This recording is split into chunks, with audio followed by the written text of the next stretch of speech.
are Chief Joe Alphonse, Chief Russell Myers Ross, Chief Francis Lassise, Chief Roy Stump, Chief Otis Guichon Sr., Chief Jimmy Lula,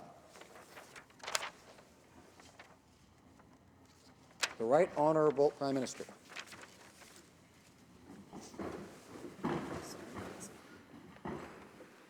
Merci, Monsieur le Président. Thank you, Mr. Aujourd'hui, Speaker. nous sommes ici ensemble, en Today, présence des chefs we come de together Tsilhqot'in, in the pour presence of the reconnaître Tsilhqot'in les actions chiefs perpétrées to par les gouvernements fully du passé acknowledge the actions contre of les past Tsilhqot'in governments committed et pour against the exprimer Tsilhqot'in les people profonds regrets du and to gouvernement express the government du of Canada Canada's pour ces profound gestes. regret for those Today we come actions. together in the presence of the Tsilhqot'in chiefs to fully acknowledge the actions of past governments committed against the Tsilhqot'in people and to express the Government of Canada's profound regret for those actions.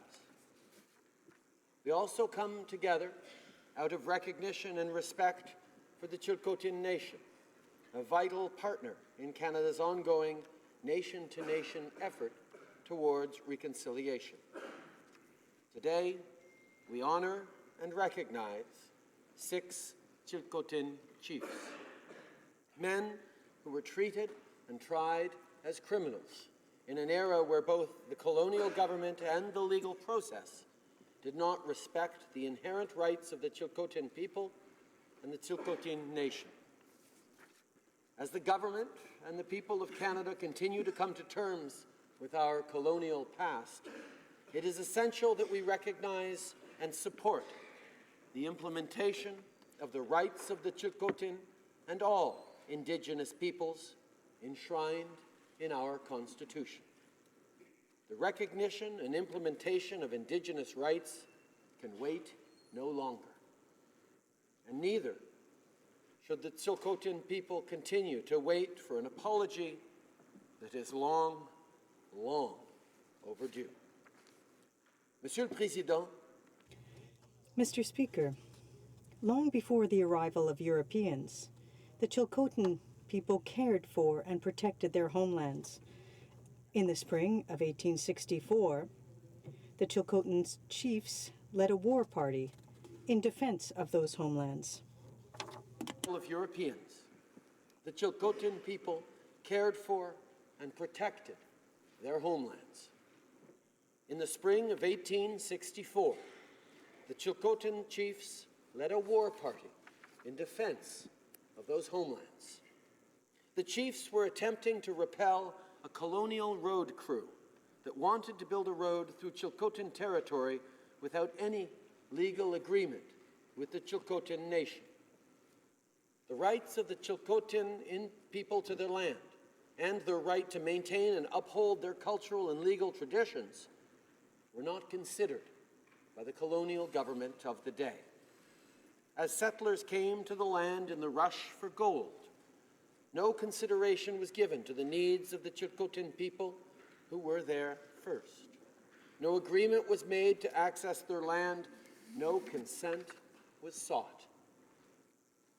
At the same time, along with settlement came smallpox, which devastated Indigenous communities across the continent, including the Tsilhqot'in.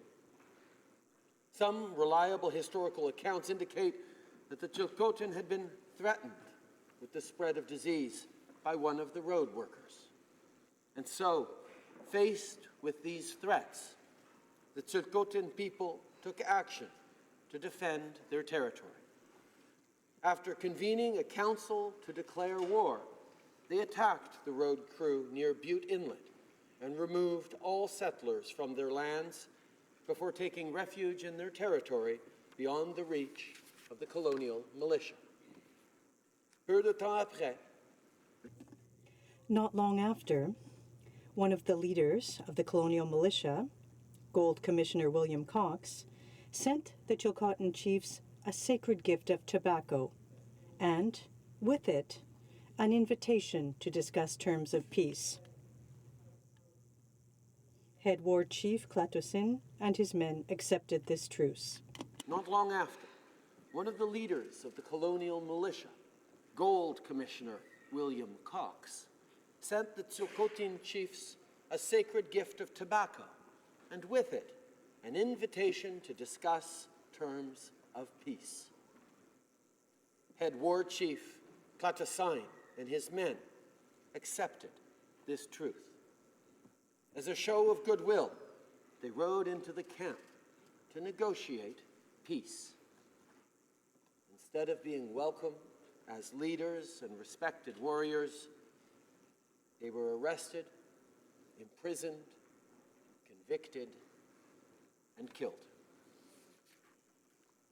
On October 26, 1864, 5 Tsilhqot'in chiefs were hanged for murder. Head War Chief Tsilhqot'in, Chief Biyil, Chief Telad, Chief Takot, and Chief Jesus.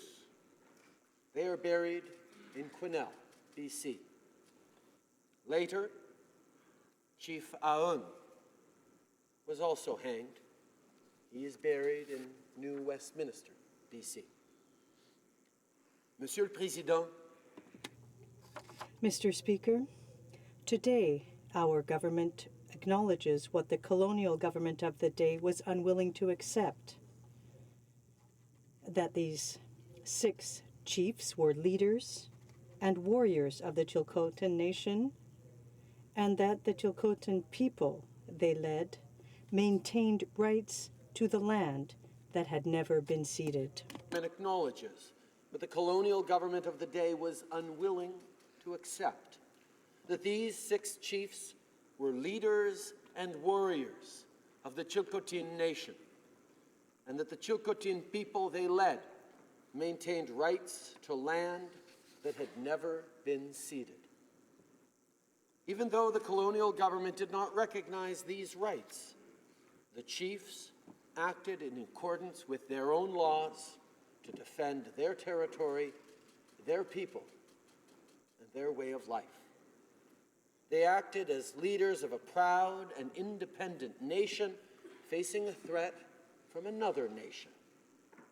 When they came to meet with colonial officials, they did so on a diplomatic mission, expecting to be treated with dignity and honor. Their capture and arrest by the colonial government demonstrated a profound lack of respect for the Tsilhqot'in people, as did the refusal to recognize Tsilhqot'in as a nation. Those are mistakes that our government is determined to set right. Leur capture et leur arrestation par le gouvernement colonial manquaient profondément. Their capture by the government showed a lack of respect for the Tsilhqot'in, and their refusal to recognize the Tsilhqot'in as a nation. Those are mistakes that our government is determined to set right. Treatment of the Tsilhqot'in chiefs represented a betrayal of trust, an injustice that has been carried by the Tsilhqot'in people for more than 150 years. Even as they have continued to fight for and achieve recognition as the owners and caretakers of their land.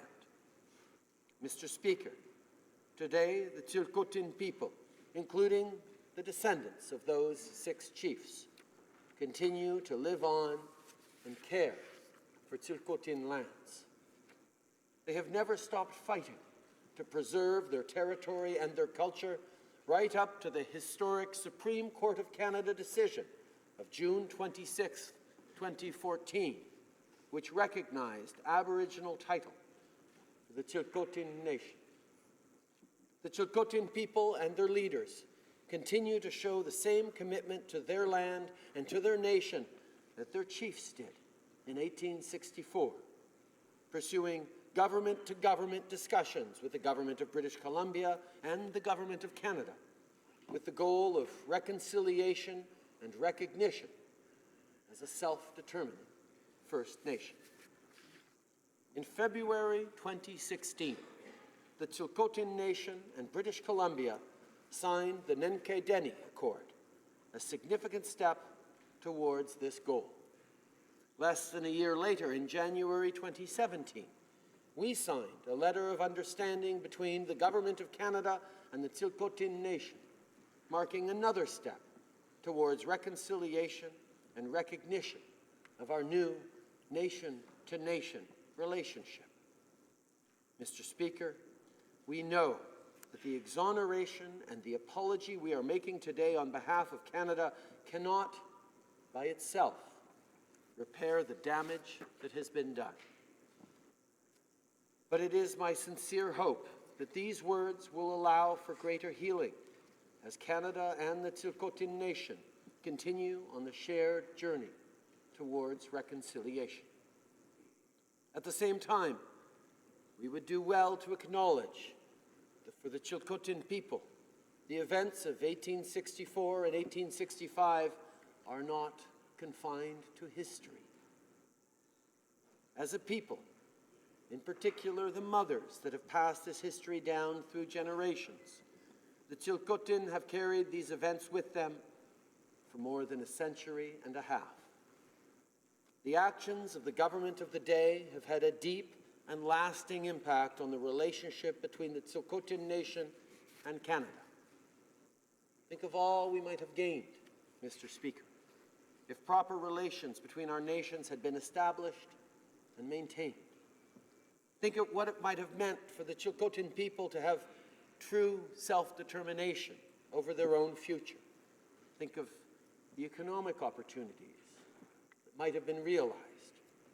Think of what Canada would have gained had we been open those many years ago to learning about the rich culture and traditions of the Tsilhqot'in people and finding for it a lasting place within the fabric of Canada. For the loss of that time and opportunity, we are truly sorry. Dans la mesure où nous en avons le pouvoir, As much as it is within our power to do so, we must right the wrongs of the past. And so, as an important symbol of our commitment to reconciliation, we confirm without reservation that Chief Tsilhqot'in, Chief Biliel, Chief Telad, Chief Takut, Chief Jesus, and Chief Aoun are exonerated of any crime or wrongdoing. within our power to do so, we must right the wrongs of the past. And so, as an important symbol of our commitment to reconciliation, we confirm without reservation that Chief Tsilhqot'in, Chief Biliel, Chief Telad, Chief Takut, Chief Jesus, and Chief Aoun are fully exonerated of any crime or wrongdoing.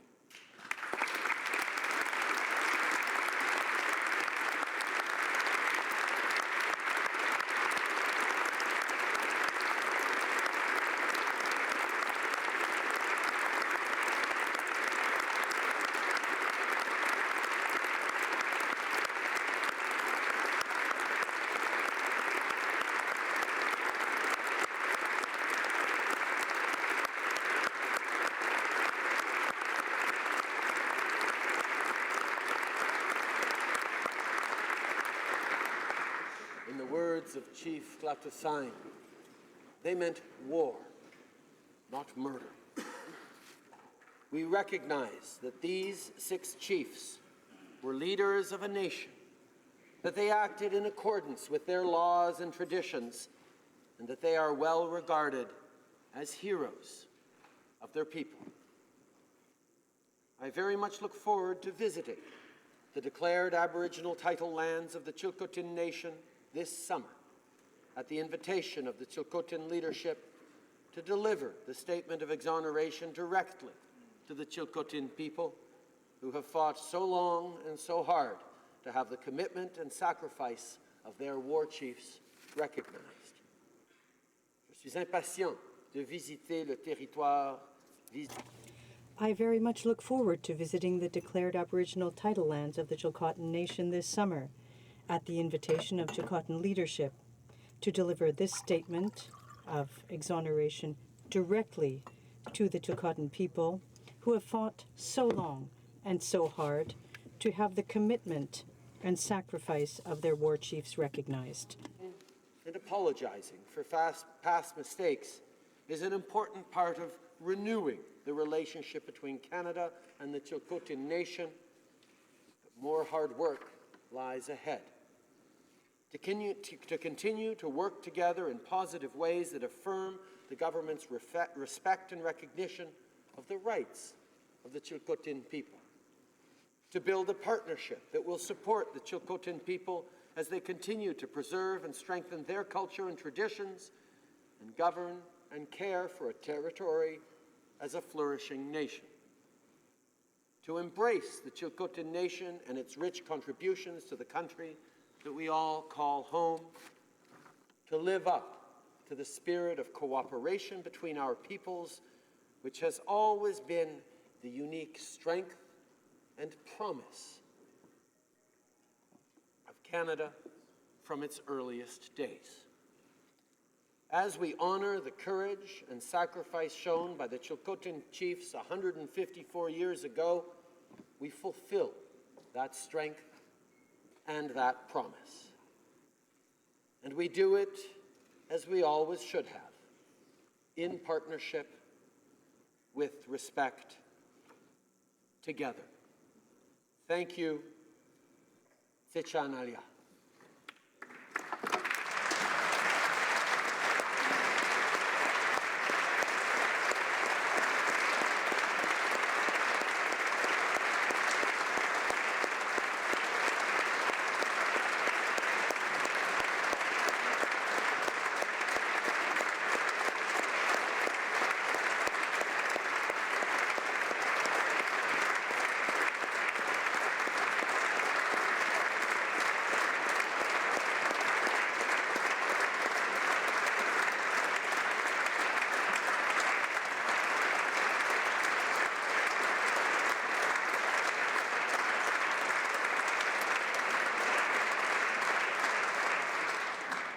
The honourable member for Kamloops, Thompson, Caribou.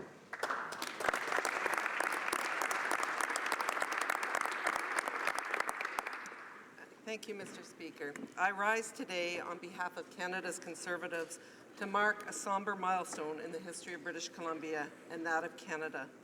We hope that today's apology and exoneration will address some of the pain that still exists within the hearts of the Tsilhqot'in people.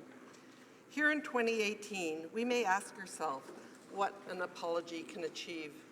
Moments such as this cannot change behavior from another era or fix the past. We can, however, recognize the clear, lasting, and profound impact that former actions have had and the scars that have not been healed. We join in apology and recognition today to acknowledge how our shared history can create understanding in the present and cooperation in the future. More than 150 years ago, before Confederation, and at a time when Canada was a land equally steeped in opportunity and in conflict, the Tsilhqot'in people found themselves face to face with newcomers to their homelands. As has happened so often throughout history, collisions between Indigenous people and new settlers lead to misunderstanding, fear, and violence. The Tsilhqot'in, facing a new presence on their homeland that was accompanied neither by meaningful outreach nor diplomacy, did as many of us would have done. They sought to protect their communities. Open war was declared, and the pivotal moment in the conflict saw a confrontation between the Tsilhqot'in and a group of workers near Butte Inlet. The Tsilhqot'in began a campaign to remove settlers from their lands that had been arbitrarily declared open and free for access by arriving European people. As the war dragged on, an agreement was struck between the Tsilhqot'in and colonial representatives to meet to discuss diplomatic terms. In a clear act of betrayal, the Tsilhqot'in leaders who had arrived unarmed to the meeting were arrested and taken into custody. They were tried for murder. On October 26th, 5 of the Tsilhqot'in chiefs were hanged and a 6th in the following year. Chief Tsilhqot'in, Chief Talad, Chief Biel, Chief Chasis, Chief Tuckett, and Chief Un. The purpose of today's ceremony is to mark the exoneration of the Tsilhqot'in chiefs. Neither criminals nor aggressors, they may be regarded by all as having done what many of us would have done, considered normal and just, defended their lands, their communities, and their families, defended their way of life. Mr. Speaker, Canadian governments of all kinds can demonstrate a record of continued progress in relationships between Indigenous people and Canada. And certainly we were proud of some of the strides that we made as the last government in terms of our relationship with First Nations, Inuit, and Métis. Those strides often came with a sorrowful and respectful recognition of wrongdoing on the part of Canada and our forebears. And none, of course, better exemplifies this commitment than the apology to the former students of the residential school, the historic creation of the Truth and Reconciliation Commission, the apology for relocation of Inuit families to the High Arctic, and the honoring of Métis veterans at Juno Beach, among other milestones.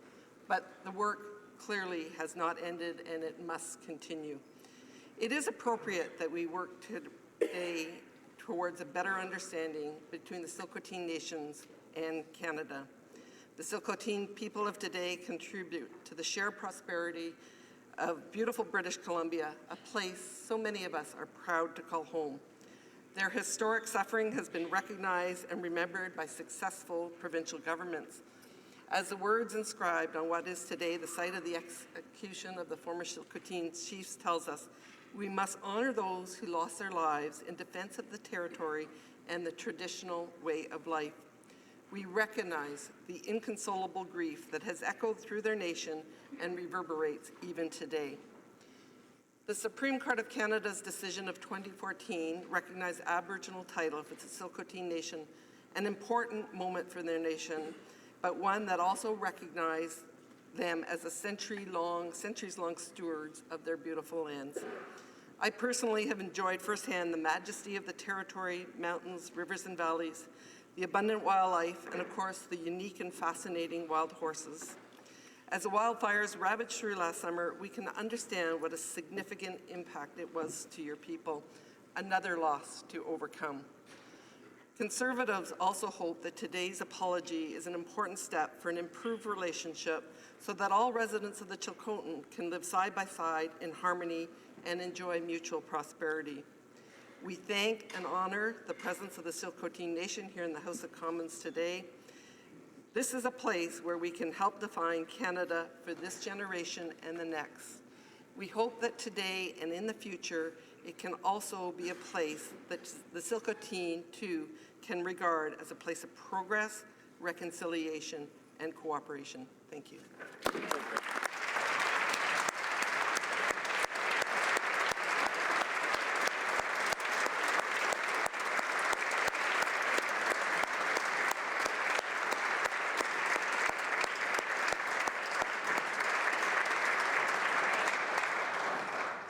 L'honorable Honourable Member for Rimouski-Nejet-Témiscouata, les Basques.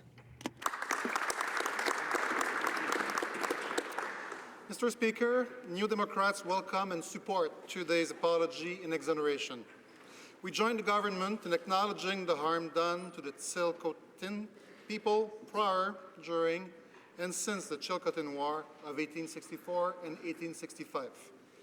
In particular, we want to express our support for the exoneration of the 6 Tsilhqot'in chiefs who were deceived with the false promise of a truce, only to be wrongfully arrested, tried, and hanged as criminals. Chief Joel Font said, speaking of today's exoneration, if you come into Tsilhqot'in territory, you had to have Tsilhqot'in permission. And when the Waddington Road building crew came in, they didn't get that permission.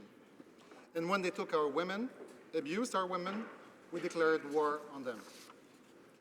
The Tsilhqot'in people took justified action to defend their territory, and they were met not only with violent escalation, but with dishonor.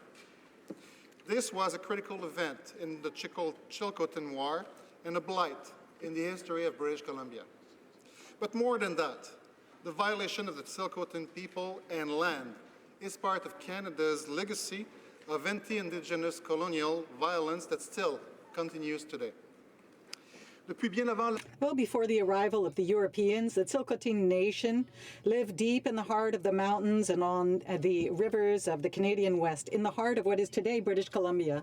Well before colonization, these communities shared a common history and a common culture in taking care of their lands. And like elsewhere in Canada, colonization trampled on the lands of the Tsilhqot'in nation. This was stolen land, no negotiations, no diplomacy. Like elsewhere in Canada, smallpox raged.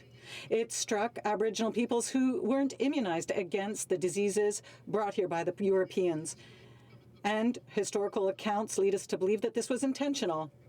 And like elsewhere in Canada, women were abused. The Tsilhqot'in had to act to defend their people, to defend their land. 154 years ago, the Tsilhqot'in War was declared. In the spring of 1864, a road-building crew was attacked. The settlers had come illegally into Tsilhqot'in territory with the approval of the colonial government at the time, and they were driven out. Over the summer, chiefs were invited to negotiate peace, but they were betrayed. It was only shackles and prison bars that awaited them. Their fate was sealed. They were hanged for murder. 6 Tsilhqot'in Nation chiefs were hanged. Ago, the government of British Columbia fully exonerated the Tsilhqot'in chiefs for actions taken in defense of their laws and territories in 1864. On behalf of New Democrats, I echo the BC government's words when I say that these chiefs were not criminals. These chiefs were not outlaws.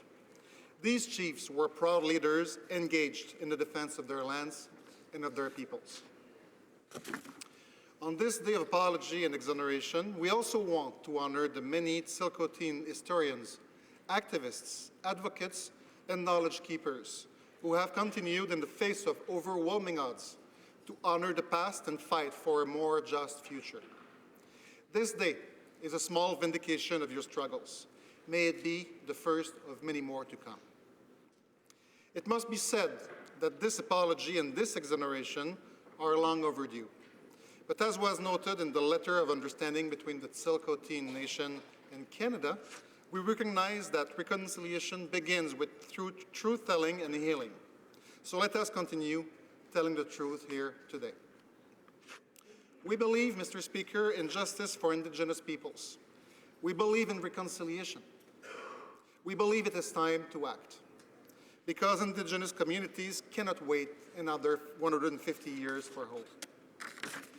Because even these lands on which we stand today, these lands on which I rise in this hallowed chamber, these are the unceded lands of the Algonquin people. Mr. Speaker, unless we continue to tell these hard truths and truly addresses the violence of Canada's ongoing colonial history, we will never be able to heal the trauma left in its wake. And reconciliation will be nothing more than a cruel deception like the one that stole the life of 6 Tsilhqot'in chiefs 150 years ago. Mr. Speaker, it is time to put reconciliation into practice. The First Nations of this country suffered 150 years of colonialism. The 150 next years should be made up of reconciliation, respect for the earth, respect for cultures, from nation to nation.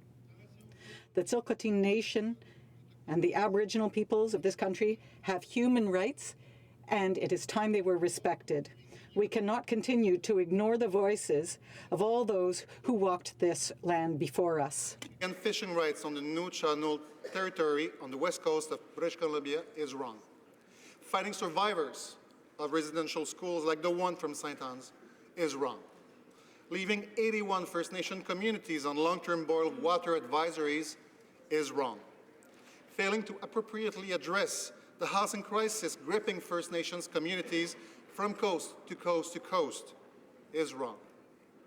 Failing to reform a justice system that disproportionately incarcerates Indigenous people and exonerates their killers is wrong. A society that turns a blind eye to Indigenous women being murdered and going missing at an alarming and disproportionate rate is wrong. Real change can't be all talk. La Déclaration des droits des peuples. Mr. Speaker, the UN Declaration on the Rights of Indigenous Peoples must become law here. And once again, I want to pay tribute to the work of my colleague from Abitibi-Baie James Nunavut AU, who's been leading the way to have Aboriginal languages recognized here in this House. This is a key part of reconciliation. Mr. Speaker, as these words are being read today, many colleagues in this House are probably learning about the existence of the Tsilhqot'in Nation and the 1864-65 events.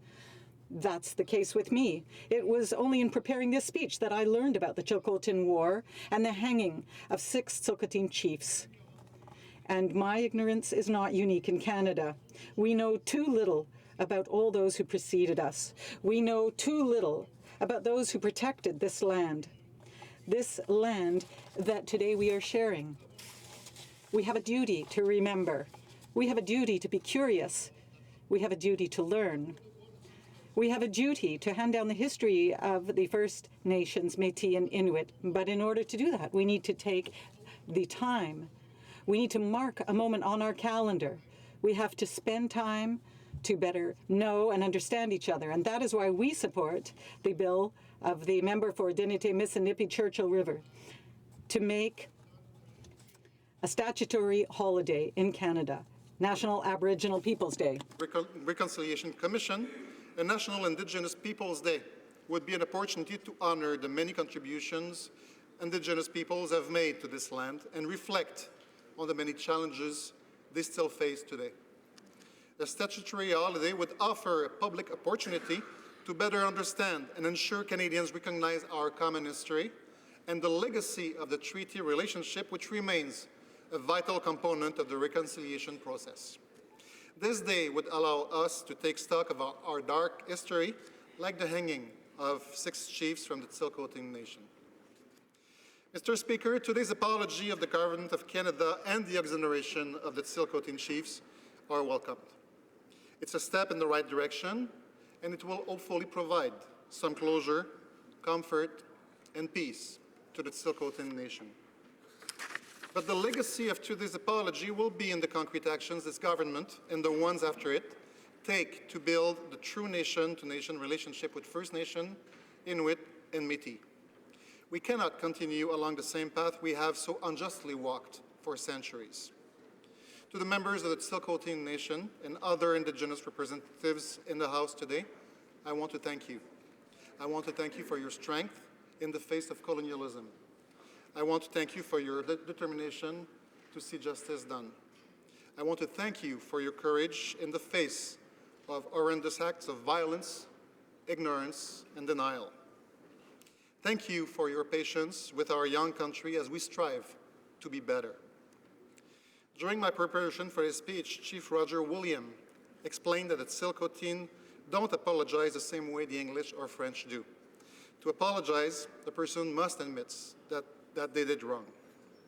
We know we have much to do so that we can all stand on equal footing.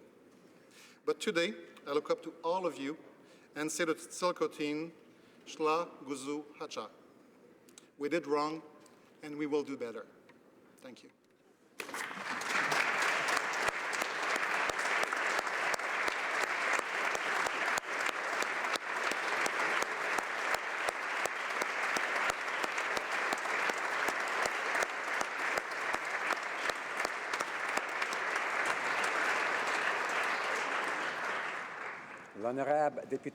The honourable member for Mirabel would like unanimous consent from the House to say a speech. Does he have the consent? Yes, the honourable member from Mirabel.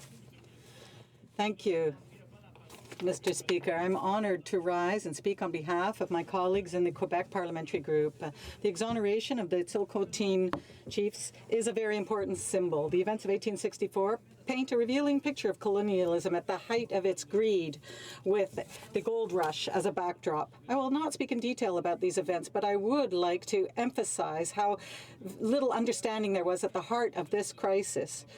When the workers building a road in the heart of Tsilhqot'in territory were killed in 1864, colonial forces set out in search of who they perceived as being murderers. That was a fundamental moment. When the decision was made to send the militia to avenge these workers, the authorities had no idea of what had happened. Correspondence at the time shows the total lack of understanding at the time.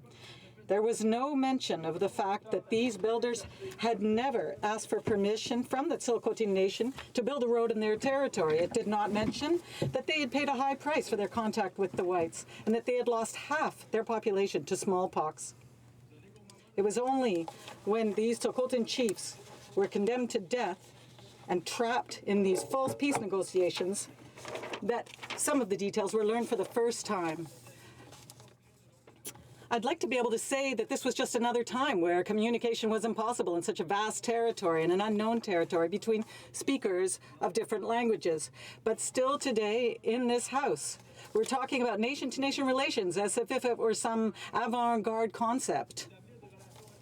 Establishing respectful and egalitarian relationships with those with whom we share the territory. This is nothing new, nor is it visionary nor bold. It's just common sense. It's basic respect, and it's on the basis of that respect that all relationships have to be built. Let's keep this simple fact in mind as we move forward. And to conclude, Mr. Speaker, allow me to salute the representatives of the Tsilhqot'in Nation here today. Hopefully tragedies like this will be something of the past and will help us build a better future for Indigenous communities in Quebec and Canada. Thank you.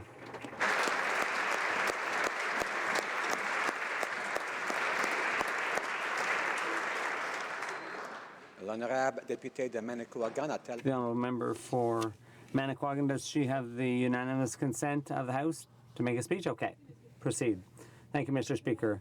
I'm very happy to be able to speak to respond to the Prime Minister's statement. Today is a great day for the Tsilhqot'in Nation with the exoneration of these war chiefs by the federal government 150 years after the fact. On behalf of the Bloc, I'd like to salute this decision of the government and the cooperation of chiefs, the Minister responsible for Crown Indigenous Relations, and all parties present in the House.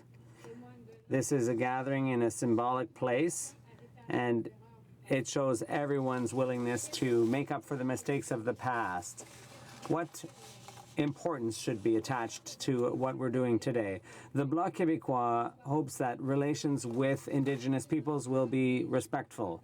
We hope that reparations like the exoneration of the 6 Tsilhqot'in chiefs who were tricked and arrested and convicted and hanged, we hope that this measure, this exoneration, is a step in the right direction. Other things need to be done about many other situations. I'm thinking of Mr. Himasqua, also called Big Bear, and members of his band who were convicted for treason in 1885. I'm thinking of Tsilhqot'in, who was also called Poundmaker, who was also convicted in the same era on the same type of charges. I'm thinking of Louis Rial, who was hanged on November 6, 1885 for high treason.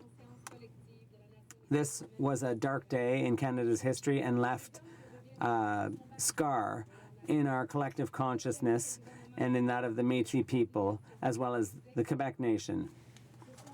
The people I've mentioned fought for their nation, and we hope that the government will move towards reconciliation by exonerating them. These are heroes like Jeff Kalatzin, Beil, Tsilhqot'in, and Jesus, as well as Chief Ahan. Let us remember their names not as criminals, but as heroes.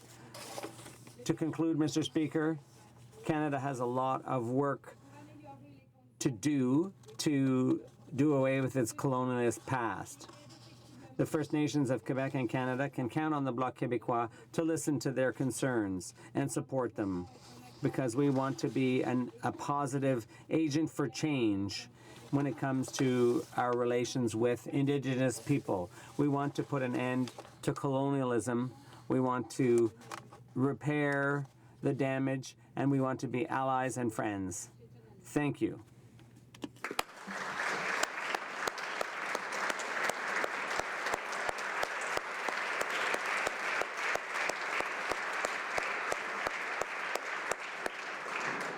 Does the honourable member for Saanich Gulf Islands also have the unanimous consent of the host to present her comments? Agreed. Honourable member for Saanich Gulf Islands. Thank you, Mr. Speaker. It's indeed an enormous honor to stand here today on the traditional unceded territory of the Algonquin peoples, to whom we say miigwech, for our ability and their generosity that across this country Indigenous peoples have allowed us settler culture people to share territory. We have not done it historically in ways that make us proud. It brings us here today. In the tradition and the language of the Indigenous peoples, whose great honor it is for me to stand here as the Member of Parliament for Saanich Gulf Islands. It is, of course, the Wet'suwet'en Nation. So in Tsilhqot'in, I raise my hands to you, chiefs of the Tsilhqot'in who are here today, and say, Haishka Siam. We hold you in honor and respect and are deeply honored by your presence in this chamber today. And in your own language, Hunat'a. It's a great honor and privilege to participate in being able to say that after all these years, more than 150 years of injustice towards 6 individual chiefs who stood on behalf of their nations against aggression in the way that national leaders do, they are now exonerated of the wrongful charges and the, of course, horrific murder of 6 Tsilhqot'in chiefs in that time of the 1864 Tsilhqot'in War. I appreciate that the Prime Minister referenced the most recent history and the landmark case of the Supreme Court of Canada in 2014. And I know that Chief Joe Alphonse fought so hard on that one. That was a long, long battle to have the land rights of the Tsilhqot'in recognized in the Supreme Court of Canada. The affront that caused that Supreme Court decision goes all the way back to 1983, 31 years before the Supreme Court decision, the unanimous decision written by former Chief Justice Beverly McLaughlin. But the affront to territory, to land rights, was in granting logging permits to Carrier Lumber with no consideration that this was territory on which Carrier Lumber and the British Columbia government had no right to log.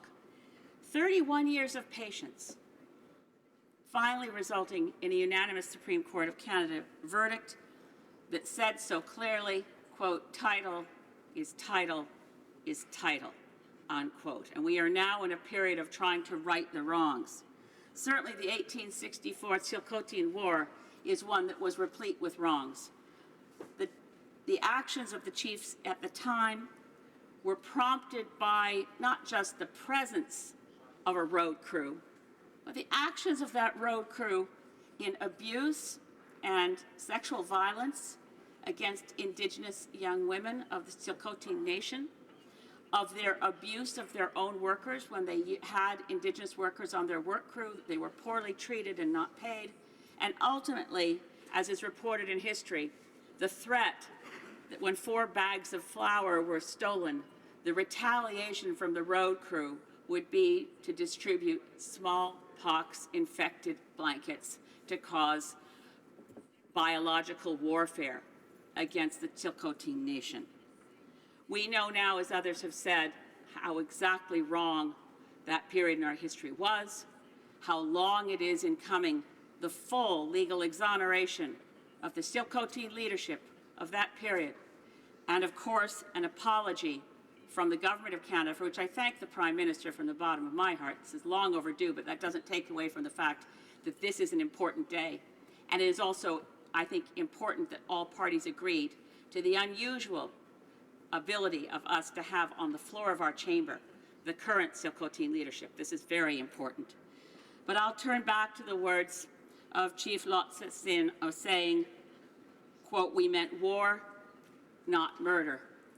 And we can say back to him now through the veils of history and time, perhaps reaching him somewhere, that in this settler culture Canada, in this, I hope, post-colonial era, when you say we meant war, not murder, we say now, we mean reconciliation.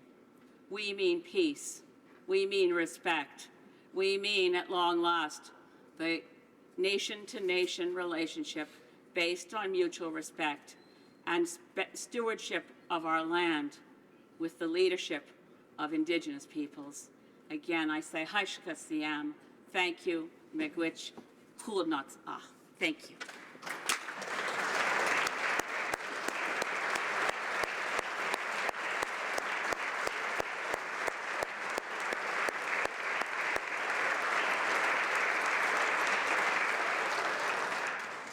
I thank the Right Honourable Prime Minister, the Honourable Member for Kamloops, Thompson, Caribou, the Honourable Member for Rimouski, Nejet, Tamasquata, Les Basques, Honourable Député de Mirabel, Honourable Député de Manicouagan, the Honourable Member for Saanich Gulf Islands, all for their eloquent words today. Pursuant to order made earlier today, I now invite Payal Lassis of the Tsilhqot'in First Nation to perform a traditional drumming ceremony.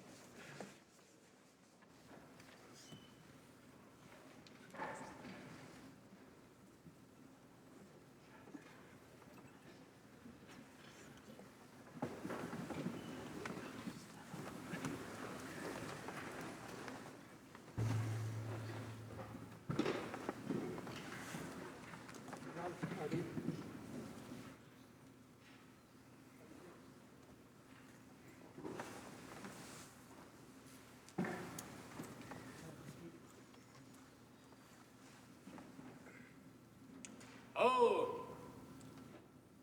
thought us ein heinli bayastik. Es told dies, dira. Sa de me, es told ta, decided. Sit, sa has gen. Needs il ein heinli beshen.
I now invite honourable members to rise, I guess we're already there, while our distinguished guests leave the chamber.